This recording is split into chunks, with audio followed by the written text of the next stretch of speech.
as reclamações de cancelamento unilateral por parte das operadoras de planos de saúde aumentaram 60% nos últimos 5 anos, segundo a Agência Nacional de Saúde Suplementar.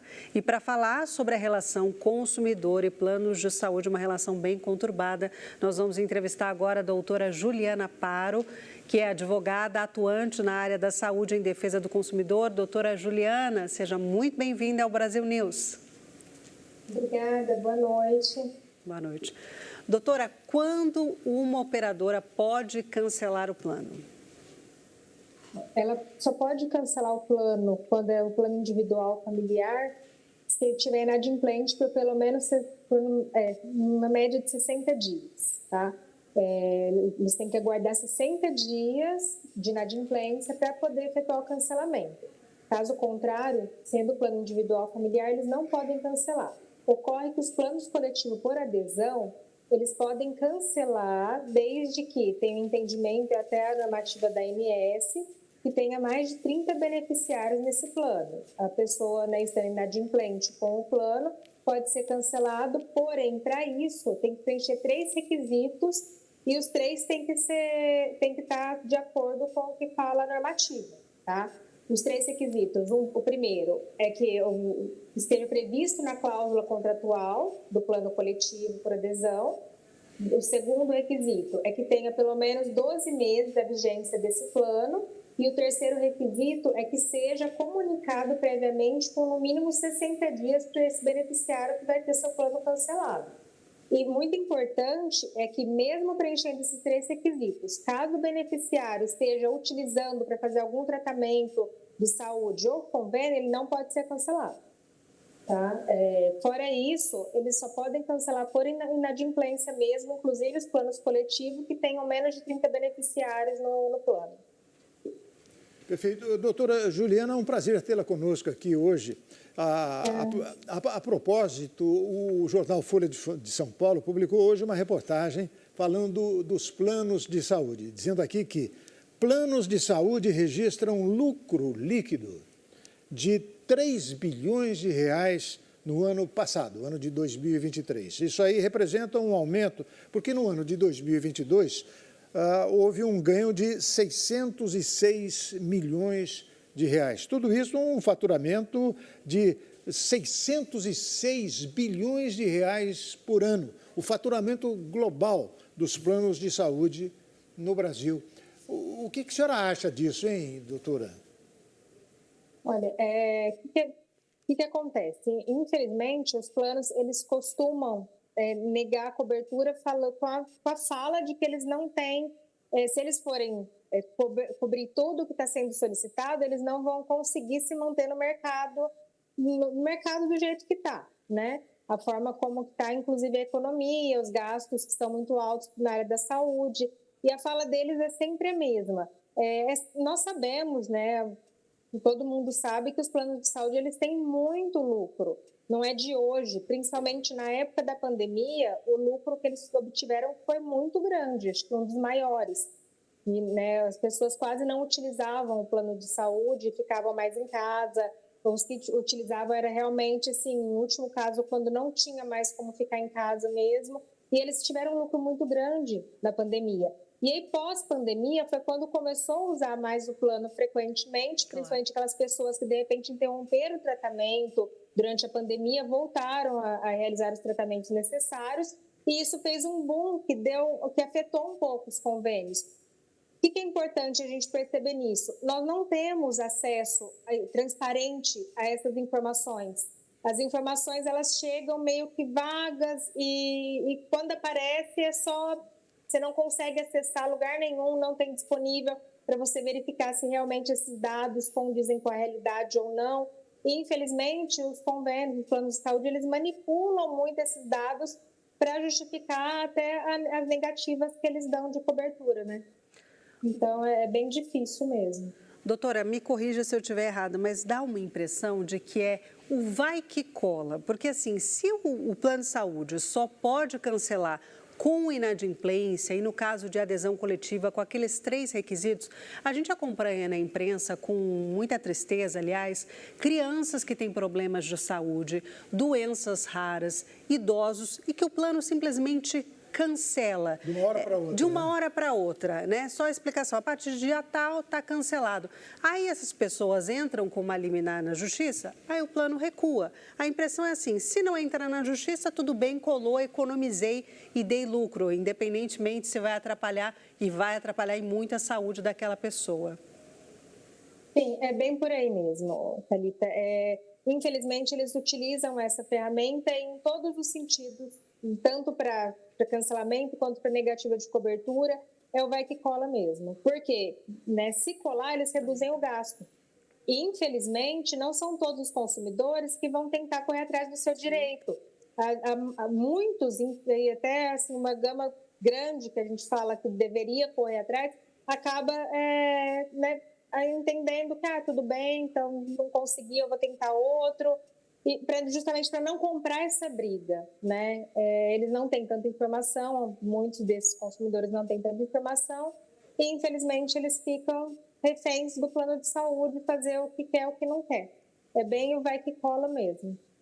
Doutora Juliana, a legislação protege uma pessoa que tem já uma certa doença, por exemplo, de fazer um plano de saúde e ser recusada? Olha, algumas doenças, quando a pessoa ela já tem pré-existência, ela tem que ficar numa carência em maior, que normalmente são 2 anos que o plano de saúde deixa em carência. 2 né? anos, perdão, 2 anos você pagando e não podendo usar. E não tendo benefício. Isso. Parece muito abusivo, né? Porque se a pessoa tem um problema, ela procura um plano. Aí ela tem uma carência de 24 meses, onde ela paga e não usa. Sim, mas ela não pode usar para aquele tipo de doença. Então, o tratamento que for relacionado àquele tipo de doença, ela não vai poder usar o convênio. Por 2 anos, que é a carência estipulada para doenças pré-existentes. Tirando a doença pré-existente, ela vai poder utilizar o convênio normal de acordo com as carências estipuladas pela ANS. Quer dizer, por exemplo, se eu sofro de hipertensão, né, chamada pressão alta, né, o plano de saúde pode me recusar? Aí é complicado, porque vamos dizer que o problema coronariano, alguma coisa desse tipo, é meio difícil entender isso, né? Então, ele não recusa, ele fala, eu te aceito, mas você não pode me usar. Oi? Ele não recusa, ele fala, eu te aceito, mas você não pode me usar. Não pode usar para nenhuma doença que diga respeito ao coração, por exemplo. Sim, normalmente o que eles falam você tem essa doença, então você já tinha previamente essa doença, então você vai poder utilizar daqui 2 anos para tratamentos referentes a essa doença. Complicado, e isso é estipulado, inclusive, na legislação e não tem como fazer diferente, a não ser que o próprio convênio compre a carência e aceite que, a partir do momento que fez a contratação, vai poder estar utilizando o convênio normalmente. Complicado. Agora, doutora, o que é esse rol? O que consiste esse rol da ANS? Fora desse rol, o plano não tem obrigação de cobrir o procedimento? Olha, o entendimento, depois que o rol foi... deixa eu explicar primeiro o rol. O rol é o rol estipulado pela ANS, que é a Agência Nacional de Saúde Suplementar, que é o rol de cobertura mínima obrigatória. Então, todos os convênios do plano de saúde, eles precisam, no mínimo, cobrir os procedimentos que estão estipulados nesse rol. E aí, eles podem cobrir outros que não estejam no rol, mas aí é espontâneo deles a cobertura não. Mas no rol, eles têm que cobrir, é obrigatório. Esse rol ele foi analisado, né, e foi determinado pela análise do STJ que ele seria um rol taxativo, não um rol exemplificativo. Então, o que quer dizer? Só a cobertura mínima obrigatória é o que está no rol. Tirando do rol, caso não esteja estipulado em contrato pelo convênio, ele não é obrigado a cobrir.